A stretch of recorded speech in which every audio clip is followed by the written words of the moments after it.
Pasintabi po sa mga nagkakapunan, patay at naaagnas na ng natagpuan sa bakuran ng kanyang amo ang isang Pinay na OFW sa Kuwait. Kaya ang kanyang pamilya nananawagan ng hustisya. Nakatutok si Rafi Tima. Hindi na napigilan ng kapatid ng OFW na pinatay sa Kuwait na maluha matapos makumpirmang ang nawawalang Pinay na si Daphne Nakalabanan ang natagpuang inaagnas na sa bakuran ng kanyang amo. Nakakahinayang lalo't pauwi na sana si Daphne sa Pilipinas. Tinatanong namin siya kailan talaga ang uwi niya. Sabi niya, basta i-surprise ko kayo sa December. Ito pala yung surprise niya. Nang huling makausap noon pang May 2024, wala naman anyang nabanggit na problema ang kapatid. 2 buwan pa lang nawawala ang Pinay bago ito i-report ng mismong kapatid ng kanyang amo.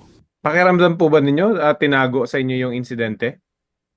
Opo, baalak po talaga na itago po. Ang hiling lang po namin na sana makauwi yung kapatid namin. Tapos mabigyan po ng hustisya kung ano ang talagang nangyari po sa kanya. Bakit ganun po ang ginawa sa kanya? Yung kapatid mismo ng suspect, sinabi ng polis, investigate ng polis, nakita ng polis sa bahay, yung bangkay, advanced state of decomposition na 2 buwan na.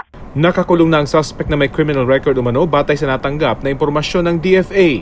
We assure the public that government will do all it can to seek justice. Malungkot na nangyari ito, katapusan ng taon. Para sa GMA Integrated News, Rafi Tima, nakatutok, 24 oras.